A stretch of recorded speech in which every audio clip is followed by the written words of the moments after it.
सुप्रभात बच्चों। आज अपन पढ़ेंगे कक्षा 8 में। विषय है कौन सा? भूगोल। विषय क्या है? भूगोल। अब जो सामाजिक विज्ञान में जो तीसरा भाग है भूगोल का, उसमें अपन पढ़ेंगे आज जो पिछला अध्याय अपन ने पढ़ा था वो पढ़ा था संसाधन। क्या पढ़ा था? संसाधन।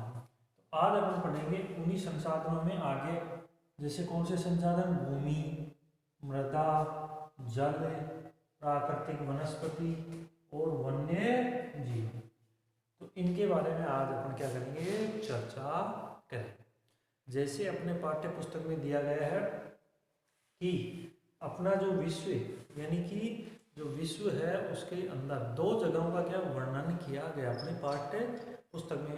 तो मैं बताता हूँ कि जैसे कोई रेगिस्तान है, रेगिस्तान में अपन रहते हैं तो वहाँ पर कई चीज़ों का क्या है, कई परिस्थितियों का सामना करना पड़ता है। जैसे पानी की कमी रहती है, वहाँ पर फसल बहुत कम हो पाती है, और कई जगह ऐसी हैं कि जहाँ पर फसल बहुत अच्छी होती है, जैविक खेतियाँ होती हैं और वहाँ पर उत्पादन भी बहुत ही होता है। तो ऐसी जगहों में क्या है, भेदभाव, ये ऐसा बदलाव क्यों देखने को मिलता है? क्योंकि वो क्या है, यानी कि भूमि, यानी कि ये जो भूमि है उसमें क्या है, अलग अलग जगहों पे अलग अलग प्रकार की पाई जाती है। जैसे अपनी पाठ्य पुस्तक में दिया गया है कि अफ्रीका जो महाद्वीप है उसका देश है कौन सा है? तंजानिया, जिसका मैं अभी आपको बताता हूँ। देखो जो अपना ये मानचित्र है,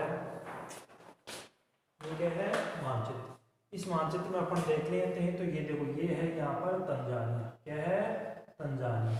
यानी कि इस जगह पे क्या है? मरुस्थल है।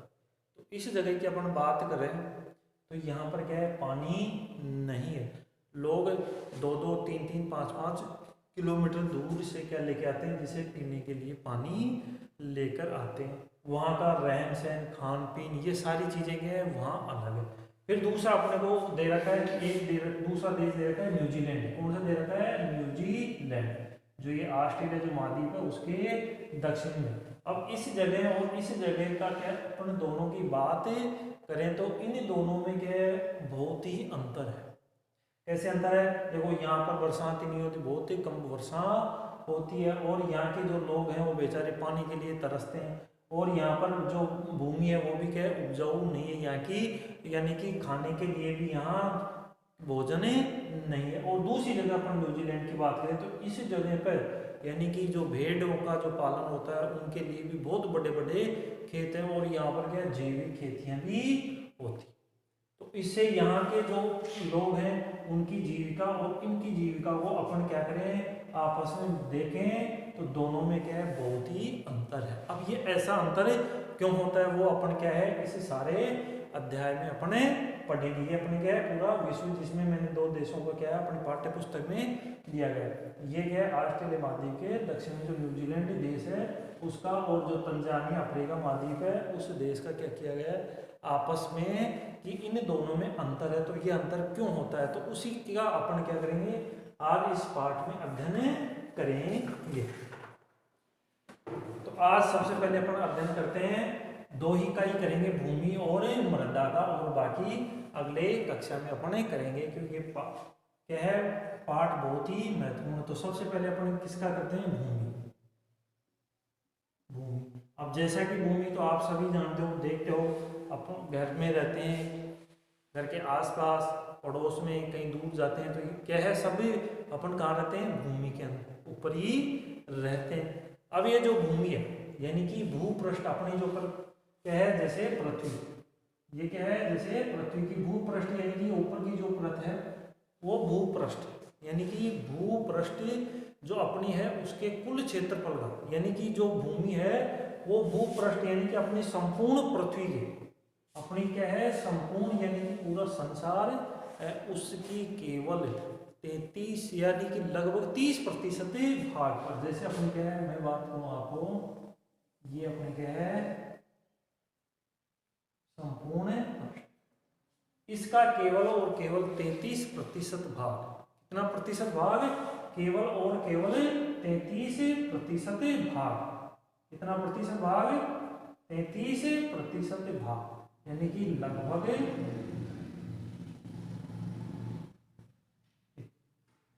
यानी कि लगभग इस भाग के अंदर ही, कौन से भाग में, यानी कि ये लगभग कितना है 30% भाग, ये किसका बना हुआ है, भूमि, यानी कि ये क्या है, भूमि।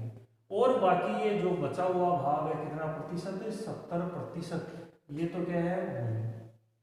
और ये क्या है, जल। ये क्या है, जल, यानी कि अपने संपूर्ण भूपृष्ठ का कितना है, 70% भाग पे तो क्या है, जल ही जल है, और जो बाकी 30% भाग है उसी पर क्या है, भूमि है। अब जो ये भूमि है, यानी कि ये जो 30% भूमि है, ये क्या है, केवल मात्र 30% भूमि, इस भूमि का भी, इस भूमि के अंदर भी, यानी कि इस 30% ये जो भूमि है उस पे अपने यानी कि लगभग 90% जनसंख्या निवास करती है। किस पे, इस 30% पे 90% जनसंख्या निवास करती है। कितने प्रतिशत है, यानी कि ये अपना केवल पूरे संपूर्ण पृष्ठ, इस पूरे भाग पे तो क्या है, जल ही जल है। इस पे क्या है, जल ही जल है, ये क्या है, सारा जल ही जल है। और ये केवल यानी कि इसका 30% भाग ही क्या है, भूमि है, और उस पे भी अपनी यानी कि संपूर्ण विश्व की 90% जनसंख्या क्या है, इस पे निवास करती। अब जो ये भूमि का, यानी कि ये तो हो गई अपनी भूमि की बात, यानी कि 30% संपूर्ण भूपृष्ठ का कितना है, 30% भाग ही क्या है, भूमि है, और बाकी क्या है, जल। अब ये जो भूमि है उसका क्या है, उपयोग, यानी कि इसका उपयोग कहाँ कहाँ हो रहा है। उपयोग के बारे में, जैसे अपन मकान बनाते हैं, मकान किस पे बनाते हैं, भूमि के ऊपर बनाते हैं। सड़क किस पे बनती है, भूमि के ऊपर बनती है। और जब खेती यानी कि खेती करते हैं वो भी क्या है, भूमि के। और उद्योग धंधे लगाते हैं वो भी क्या है, सब भूमि के अंदर ही, यानी कि भूमि के ऊपर। तो ये क्या है, अपन उपयोग, यानी कि भूमि का ये जो 30% भाग है उसका उपयोग कहाँ कहाँ पर करते हैं। यानी कि जो भूमि है उसका उपयोग अपने इन जगहों पर करते हैं, जो रहने के लिए, बसने के लिए, सड़कें बनाना, उद्योग लगाना, ये सारी चीजें में क्या है, इसका उपयोग करते हैं। अब जो उपयोग करते हैं उसके भौतिक यानी कि कुछ ऐसे कारक हैं जो उनको क्या करते हैं, निर्धारित करते हैं।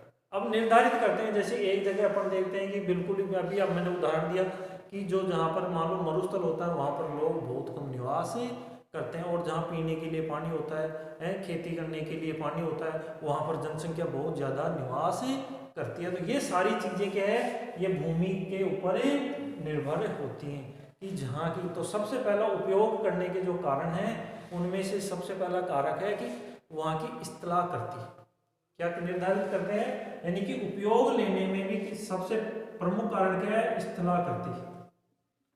स्थलाकृति, अब स्थलाकृति का मतलब ये है कि जैसे अभी मैंने बताया कि जैसे पहाड़ है, पहाड़ों पे लोग बहुत कम निवास करते हैं, जो मैदानी क्षेत्र होते हैं वहाँ पर ज़्यादा निवास करते हैं। तो जो यानी कि जो स्थलाकृति यानी कि स्थल के जो भाग हैं वहाँ पर जो स्थलाकृतियाँ होती हैं वहाँ पर ये जो बसने के लिए, रहने के लिए, उद्योग धंधे लगाने, हर चीज़ में क्या है, ये प्रभावित करती थे। उपयोग लेने में इसका क्या है, महत्वपूर्ण कारक है। फिर उसके बाद में जैसे मृदा, यानी कि मृदा, अब मृदा जहां पर मान लो मृदा, दूसरा कारण क्या हो गया, मृदा, यानी कि पहला ये हो गया उपयोग लेने कारणों में, दूसरा ये हो गया मृदा। मृदा का यानी कि कहीं पर मृदा उपजाऊ है, कहीं पर यानी कि बंजर भूमि है, कंकरीली भूमि है, वहां पर पैदावार ही नहीं होती, वहां लोग नहीं रहेंगे। जहाँ पानी नहीं है तो वो भूमि उपजाऊ नहीं होती। जहाँ भूमि उपजाऊ ज्यादा होगी या जहाँ पानी ज्यादा होगा वहां पर लोग ज्यादा निवास करेंगे। तो दूसरा कारण क्या है, मृदा भी उसको प्रभावित करती है। फिर उसके बाद में आता है जलवायु। मृदा पहला हो गया स्थलाकृति, मृदा, और तीसरा क्या है, जलवायु। जलवायु कौन सा कारण है, तीसरा। अब ये प्रभावित करने वालों कारणों ने उपयोग में लेने के लिए ये क्या करते हैं, प्रभावित। अब जलवायु का यानी कि कहीं पर बरसात ज्यादा होती है और कहीं पर बरसात कम होती है, कहीं पर ज्यादा होती है, कहीं पर क्या है, मरुस्थल है, और कहीं पर क्या है, पानी पानी है, दलदल है। तो ये यानी कि जलवायु क्या करती है, वहाँ की प्रभावित कर। कहीं पर गर्म यानी कि गर्मी ज़्यादा पड़ती है, कहीं पर ठंड ज़्यादा पड़ती है, तो ये भी क्या है, सारी जलवायु होती है। अब देखो, तो जलवायु भी क्या है, इसको प्रभावित ही करती है। चौथा कारण, पहला कारण इस तरह करती मृदा, जलवायु, और उसके बाद में होता है खनिज। खनिज यानी कि खनिज भी हैं जो भी क्या करते हैं, प्रभावित ही करते हैं। कैसे करते हैं, कई जगहों पर देखो, जैसे सोने की खान होती है तो वहाँ पर लोग ज़्यादा जाएंगे, और जैसे लोहे की खानें होती हैं, और भी खनिज पदार्थ जो पाए जाते हैं, उन जगहों पर क्या होती है, जैसे जनसंख्या ज़्यादा निवास करेगी और उसका महत्व भी ज़्यादा रहेगा, और जहाँ पर खनिज नहीं है उस जगह पर लोग बहुत कम रहेंगे। तो ये भी एक कारण है किसमें, उपयोग लेने के कारणों में। अब उसके बाद में जो पांचवा कारण है वो क्या है, जल। यानी कि जल है तो क्या है, कल है। जल है तो कल है। तो ये सारे क्या है, कारण है। अब देखो, जल जहां पर होगा वहीं पर लोग रहेंगे। अपन प्यास, देखो जीव कोई भी होता है उसको पानी की आवश्यकता होती है। अगर पानी नहीं होगा तो वहां पर लोग नहीं रहेंगे या जीव नहीं रहेंगे। तो ये सारी चीजें क्या है, भूमि उपयोग लेने के कारकों में आती हैं। आ गया समझ में। तो ये सारे क्या है, भूमि उपयोग को क्या करते हैं, प्रभावित करते हैं। इन चीजों के आधार पर ही लोग क्या करते हैं, निवास करते हैं, भूमि का उपयोग लेते हैं। अब उसके बाद में देखो, उसके बाद में यानी कि ये तो हो गए प्राकृतिक या भौतिक कारक। उसके बाद में मानवीय कारक, यानी कि कुछ मानवीय कारक भी होते हैं जो भूमि के उपयोग के कारकों में आते हैं। जैसे जनसंख्या एवं प्रौद्योगिकी भी भूमि उपयोग की प्रतिरूप के रूप में महत्वपूर्ण निर्धारक है। यानी कि जहाँ पर जनसंख्या ज़्यादा होगी वहाँ भूमि का उपयोग ज़्यादा होगा, जनसंख्या कम होगी वहाँ नहीं होगा। जहाँ उद्योग धंधे ज़्यादा लगेंगे वहाँ लोग ज़्यादा रहेंगे। तो ये भी क्या है, एक महत्वपूर्ण कारक है। उसके बाद में जो भूमि आती है, जैसे आपने कभी सुना होगा निजी भूमि, और एक होती है सहकारी भूमि। निजी भूमि क्या होती है, देखो, यानी कि ये सब क्या कारक हैं, ये क्या है, कारक। तो यहाँ क्या है, 90। तो एक होती है निजी भूमि, निजी भूमि, और एक होती है जैसे सहकारी भूमि। अब देखो, इन दोनों में क्या है, अंतर है। निजी का मतलब होता है स्वयं की, यानी किसी एक व्यक्ति विशेष का क्या होता है, उस पर अधिकार होता है। और सहकारी का मतलब सभी का, सहकारी का मतलब सभी का, जिस पे भूमि पे क्या होता है, अधिकार होता है, वह क्या होती है, सहकारी भूमि। तो ये भी क्या है, एक प्रमुख कारण। तो निजी भूमि यानी कि स्वयं की जो होती है भूमि, उसको यानी कि एक व्यक्ति विशेष का, और सहकारी भूमि का मतलब वो एक समूह होता है, उसका सभी का क्या होता है, उसमें हिस्सा होता है। और जो पैदावार होती है, जैसे मान लो इस पे उद्योग धंधा लगा दिया या कृषि कर ली या कुछ भी कर ली, तो सारे क्या है, आपस में वो से लाभ को बांटते हैं। तो ये समझ में आ गया।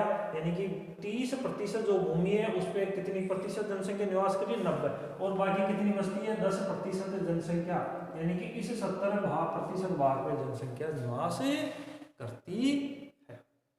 अब जैसे आगे बढ़ते हैं, तो यानी कि वर्तमान समय में जो कृषि और निर्माण संबंधी, यानी कि जो खेती बाड़ी, कृषि और निर्माण का मतलब जो निर्माण करते हैं, यानी कि जैसे भवन निर्माण, उद्योग निर्माण, जो बड़ी बड़ी बिल्डिंगें बनाना, ये सारे के निर्माण कार्य संबंधी जो गतिविधियों के प्रसार के कारण क्या हो रहा है, इस भूमि में कुछ क्या हो रहा है, जैसे निम्नीकरण का भूमि नष्ट हो रही है। जैसे अपन कोई मान लो सड़क बनाते हैं, सड़क बनाने के लिए क्या रास्ते बनाने पड़ते हैं, जैसे पहाड़ बीच में आ गया तो उसको क्या अपन करना पड़ेगा, तोड़ना पड़ेगा। कोई ऊंची जगह है उसको भी तोड़ना पड़ेगा।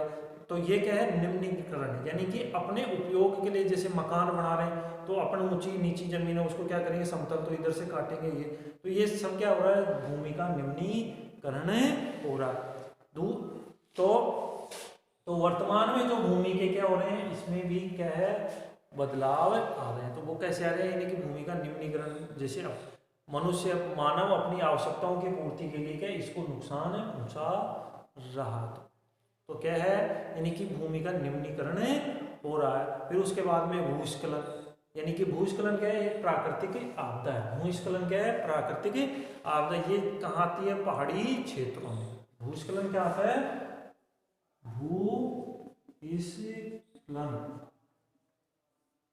भूस्खलन ये कहाँ आता है? पहाड़ी क्षेत्रों में, पहाड़ी क्षेत्रों। ये भी क्या है, जो भूमि है उसको क्या कर रहा है? नष्ट कर रहा है। अब नष्ट भी कैसे करते हैं? देखो ऐसे नहीं, जैसे कि पहाड़ी क्षेत्र होते हैं वहां बरसात ज्यादा होती है, बारिश ज्यादा होती है। बारिश ज्यादा होगी तो क्या होगा? जैसे पहाड़ों पे ये क्या है, जैसे मान लो ये क्या है? पहाड़। ये क्या है? पहाड़। और यहाँ से कोई बह रही है, क्या बह रही है? जैसे नदी बह रही है। यहाँ क्या बह रही है? जैसे नदी बह रही। और इस नदी के बीच में यहाँ कोई रुकावटें आ जाती है, चट्टान आ जाती है, तो पानी का होगा इकट्ठा होगा यहाँ। अब पानी इकट्ठा हो जाएगा तो पानी का इतना दबाव होगा कि ये इसके साथ में ये जो पहाड़ी क्षेत्र उसके दबाव को भी क्या है, यानी कि मलबे को भी एक साथ अपने साथ बहाकर ले आता है। और जो निचले क्षेत्र होते हैं जहाँ पर जनसंख्या या मकान बने हुए थे वहाँ आकर क्या करती थी? इसको जमाव कर देती है, यानी कि एक साथ भूमि का क्या है? कटाव हो जाता है, जिससे कि जन धन की काफी हानि होती है। रोज अपन अखबारों में पढ़ते हैं कि आज वहाँ पर इतने लोग मलबे में दबकर मर गए, या उन कितने मकान हैं मलबे में दब गए। तो ये सब क्या है? भूस्खलन, यानी कि मिट्टी जो ऊपर से, यानी कि ये जो पहाड़ी क्षेत्र होते हैं वो क्या होते हैं? थोड़े खोखले। जब बारिश ज्यादा होती है तो क्या होती है? पानी इसमें इकट्ठा हो जाता है और इसके साथ में क्या है? मलबा भी एक साथ नीचे बहकर आ जाता है। उसे क्या कहते हैं? भूस्खलन कहते हैं। तो ये भी क्या है? एक भूमि को नष्ट करने का कारण। फिर उसके बाद में जैसे अपरदन, एक नाम सुना होगा आपने, अपरदन, यानी कि भूमि का जो कटाव हो रहा है या भूमि नष्ट हो रही है, उसमें दूसरा कारण क्या है? अपरदन। अपरदन, अपरदन, ये नाम सुना होगा। अपरदन का मतलब होता है कि जैसे पानी, जैसे बरसात के दिनों में अपन देखते हैं कि अपने खेत घरों के पास में एक ऐसे जैसे नाले बहते हैं तो उसके साथ में क्या है? मिट्टी भी बहकर चली जाती है, तो वो ही क्या है? अपरदन होता है। तो यानी कि नदी, जैसे वहां पर ये नदी बह रही है, जैसे क्या हो रहा है? ये नदी बह रही है, इधर से क्या बह रही है? नदी। और ये अपने आसपास का जो ये क्षेत्र है, यानी कि आसपास से जैसे पानी इधर से बहेगा तो ये धीरे इसको काट लेगा, इधर से काट लेगा, तो ये क्या हो रहा है? सब अपरदन, यानी कि जो पानी है, जल है, वो अपने साथ में जो भूमि को बहाकर एक जगह से दूसरी यानी कि जगह ले जाकर इसको गिरा देता है, उसे क्या कहते हैं? अपरदन कहते हैं। तो ये भी क्या है? भूमि को नष्ट कर रहा है, या भूमि को क्या कर रहा है? एक गति नष्ट कर रहा है। फिर उसके बाद में अपन देखते हैं भूमि अपरदन हो गया। फिर उसके बाद में अपन आगे चलते हैं तो मरुस्थलीकरण, दूसरा क्या है? मरुस्थलीकरण।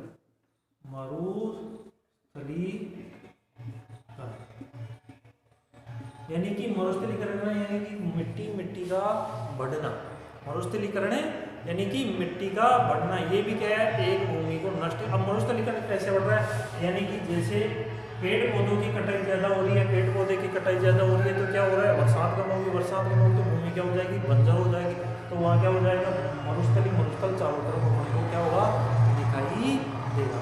तो ये क्या है? प्रमुख खतरे हैं। ये क्या है? अपने जो भूमि है उसको क्या है? नष्ट करने के प्रमुख खतरे हैं, जो मैंने अभी आपको बताया कि निम्नीकरण, अपरदन, भूस्खलन और मरुस्थलीकरण, ये सब क्या है? भूमि की नष्ट करने के प्रमुख कारण या प्रमुख खतरे होते हैं।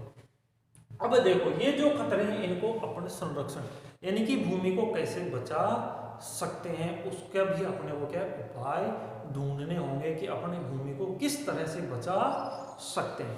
तो यानी कि भूमि संरक्षण के उपाय, भूमि जो है अपनी उसको कैसे बचा सकते हैं, यानी कि भूमि संरक्षण के उपाय, भूमि संरक्षण के उपाय, यानी कि भूमि संरक्षण, भूमि का संरक्षण कैसे किया जा सकता है। भूमि संरक्षण, भूमि का संरक्षण यानी कि भूमि को कैसे बचा सकते हैं। तो कई चीजें हैं, जैसे पहला कारण यानी कि भूमि को बचाने के लिए वन रोपण। भूमि संरक्षण में पहला कारण क्या है? वन रोपण, यानी कि जितने पेड़ पौधे अपन ज्यादा से ज्यादा लगाएंगे तो भूमि का क्या होगा? अपरदन नहीं होगा और वहाँ अब पेड़ पौधे जितने ज़्यादा होंगे उतनी बरसात ज़्यादा होगी, मिट्टी का कटाव नहीं होगा, मरुस्थल नहीं बनेगी। तो अपने को क्या करना है, अधिक से अधिक पेड़ पौधे लगाने चाहिए। ये क्या है, भूमि को जो क्या है संरक्षण का सबसे महत्वपूर्ण कारक है। तो क्या हो गया, वन रोपण। अब दूसरा है भूमि उद्धार। भूमि यानी कि भूमि के जो कटाव है या भूमि को जो अपन नष्ट करते हैं उनको क्या करना चाहिए अपने को। जैसे मान लो कोई खेत है ऊंचे नीचे हैं, उनमें भी क्या लगानी चाहिए, मेड़ बंदी लगानी चाहिए। उससे भी क्या है, भूमि का कटाव रुक जाता है। फिर उसके बाद में आता है रासायनिक कीटनाशक। रासायनिक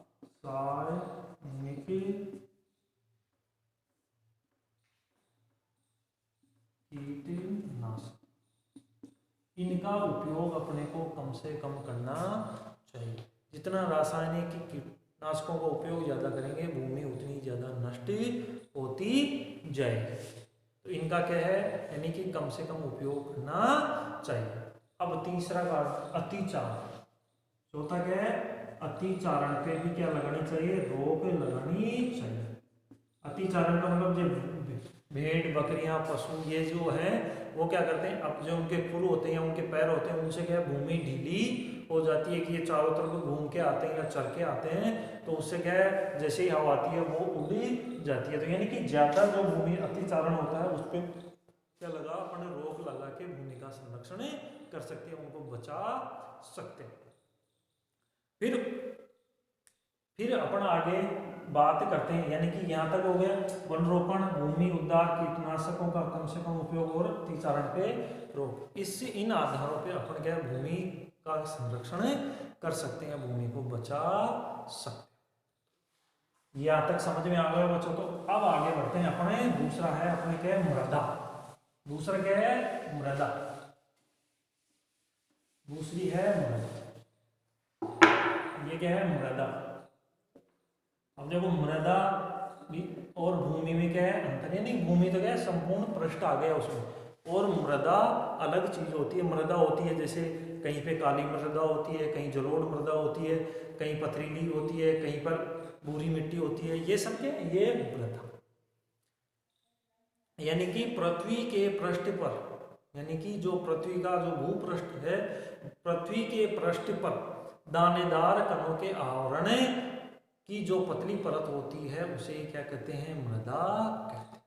तो मृदा की परिभाषा क्या होगी, यानी कि पृथ्वी के पृष्ठ पर, पृथ्वी के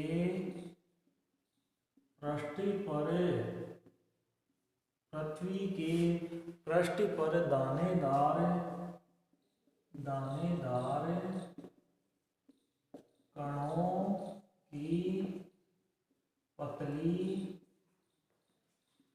परत को ही मृदा कहते हैं। क्या कहते हैं, मृदा कहते हैं। यानी कि पृथ्वी की जो पृष्ठ पर जो दानेदार कणों की एक पतली सी जो परत होती है उसको क्या कहते हैं, मृदा कहते हैं। तो समझ में आ गया होगा, यानी कि भूमि में मृदा में अंतर।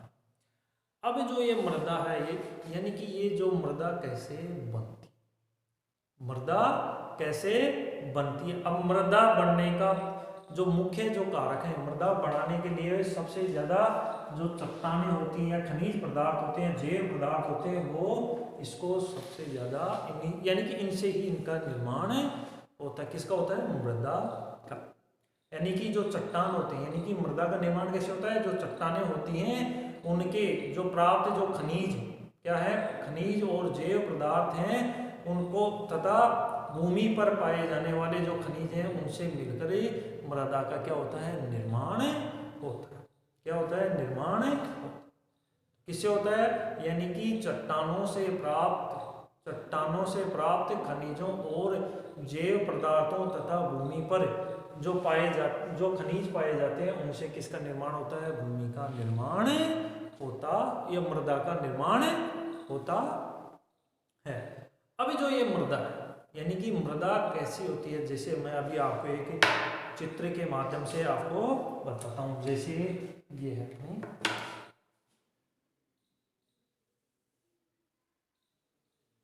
ये आपने क्या है मृदा। अब मृदा में देखो कैसे होती है मृदा। ये मैंने आपको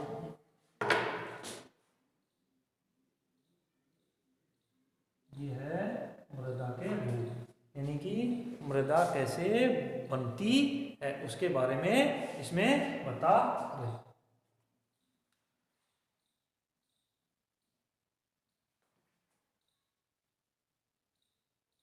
अब यानी कि सबसे ऊपर का, यानी कि मृदा के क्या है, ये क्या है भाग, मृदा के ये क्या है भाग है। अब सबसे ऊपर यानी कि ये क्या है पूरे अंदर तक की बनावट, यानी कि जो ये पतली परत है, ये क्या है पतली परत, इस परत के अंदर भी ये कैसे इसका निर्माण होता है उसके बारे में मैं आपको इसके देखो। अब ये जो सबसे ऊपर यानी कि सबसे ऊपर की परत जो अपन देखते हैं मृदा की, यानी कि जैसे खेतों में जाते हैं या कहीं भी जाते हैं तो वो क्या सबसे ऊपर ही परत। अब सबसे ऊपर की परत है उसमें होता है ह्यूमस। क्या होता है ह्यूमस।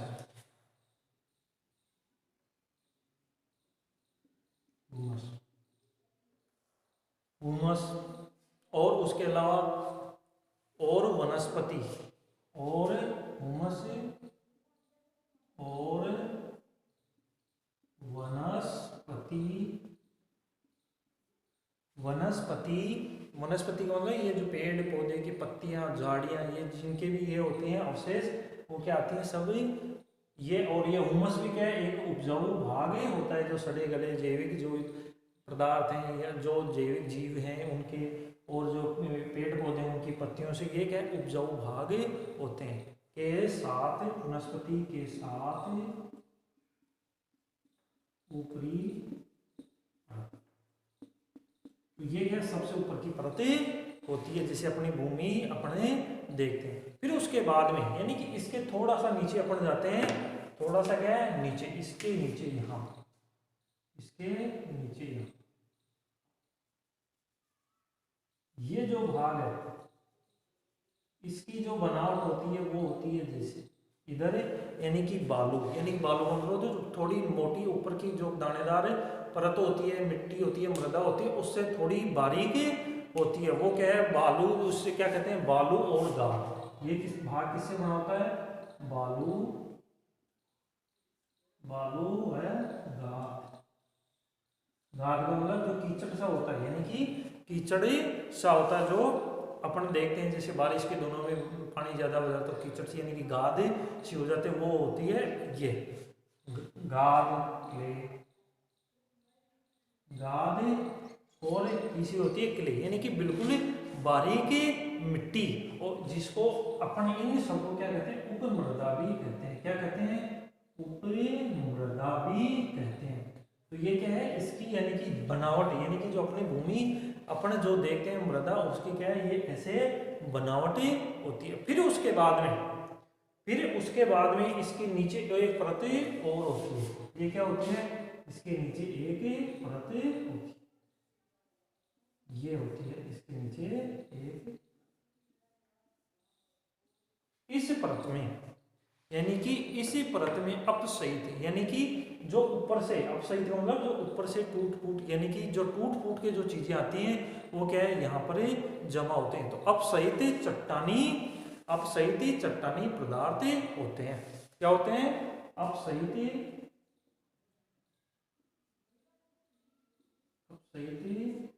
चट्टानी पदार्थ ये होते हैं इसमें, इस भाग के अंदर ये होते हैं अपसहित चट्टानी पदार्थ। तो इस चित्र को अपनी क्या है नोटबुक में भी बना लेंगे। अब जो नीचे का भाग यानी कि ये जो भाग बच गया इसी भाग के अंदर क्या होते हैं, यानी कि मैंने कहा था कि मृदा का निर्माण किससे होता है चट्टानों के टूट फूट से ही होता है। तो ये जो नीचे का जो भाग होता है उसमें क्या होते हैं मोटे मोटे यानी कि चट्टानों के टुकड़े होते हैं जिसको अपन क्या कह सकते हैं मूल चट्टान भी कह सकते हैं। यानी कि मोटे मोटे इसमें क्या होते हैं टुकड़े होते चट्टान, यानी कि ये क्या होती है मूल चट्टान। इसे कहते हैं मूल चट्टान। अब देखो मूल चट्टान, अब आपको मैं इस चित्र के माध्यम से ही बताता हूँ। देखो कैसे मूल चट्टान या इसको जनक भी कह सकते या जनक चट्टान। अब देखो जनक यानी कि पहले क्या था मोटा मोटा, फिर उसके बाद में क्या उसमें थोड़े थोड़े छोटे छोटे टुकड़े हुए, फिर उसके बाद में और छोटे टुकड़े हुए, और फिर ये क्या ऊपर ऊपर क्या है ह्यूमस और वनस्पति के साथ में जो ऊपरी परत होती है वो ऐसी होती है जिसपे अपन क्या करते हैं, जैसे खेती बाड़ी ये सारे करते हैं। तो इसको क्या है अपनी कॉपी में या नोटबुक में इसको बना लेंगे। अब उसके बाद में मृदा, यानी कि जो ये मृदा का निर्माण होता है उसको कौन कौन से कारक क्या करते हैं, प्रभावित करते हैं। क्या करते हैं, प्रभावित करते हैं। उसके बारे में भी क्या अपन चर्चा करेंगे। क्या करेंगे, चर्चा करेंगे। तो क्या हो गया, चर्चा करेंगे। तो क्या है, मृदा निर्माण को प्रभावित करने वाले कारक, मृदा निर्माण को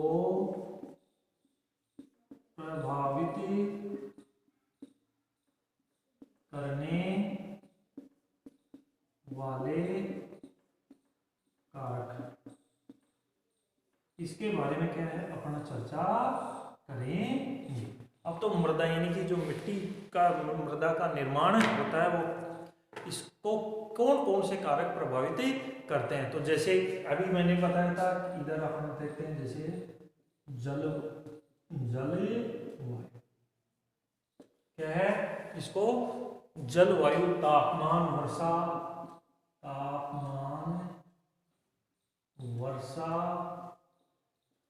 जलवायु, तापमान, वर्षा, अपक्षय, तापमान, जलवायु, वर्षा, अपक्षय और हुमस निर्माण,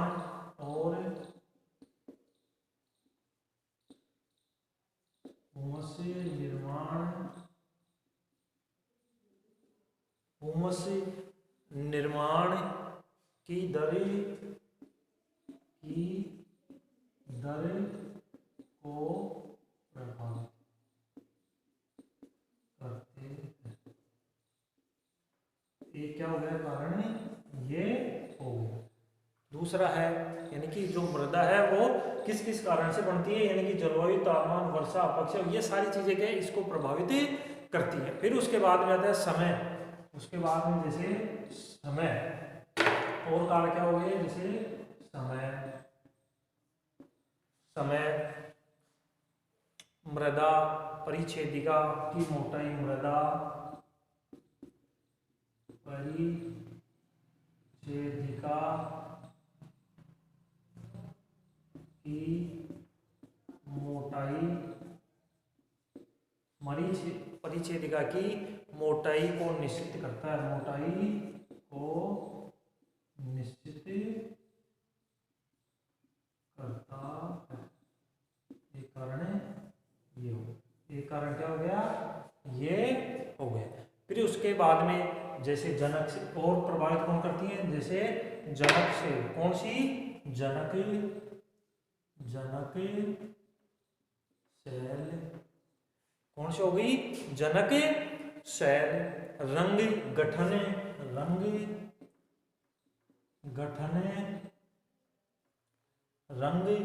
गठन, रासायनिक गुणधर्म,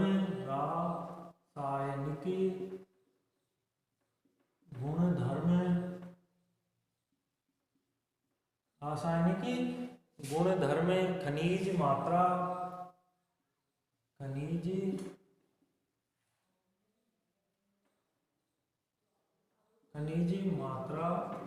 आदि, ये भी क्या है इसको प्रभावित करते हैं। फिर उसके बाद में और आगे, और कौन आगे, उच्चावच, तुंगता,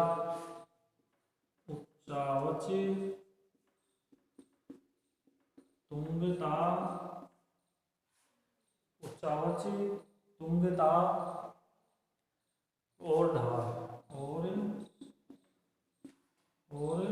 धार, ये भी क्या है इसको प्रभावित करते हैं।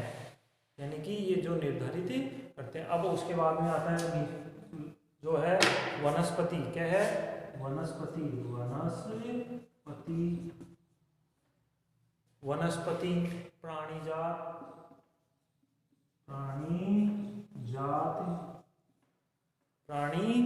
जात और सूक्ष्म जीव और सूक्ष्म जीव, ये सारी चीजें भी क्या है, इसको प्रभावित करती है।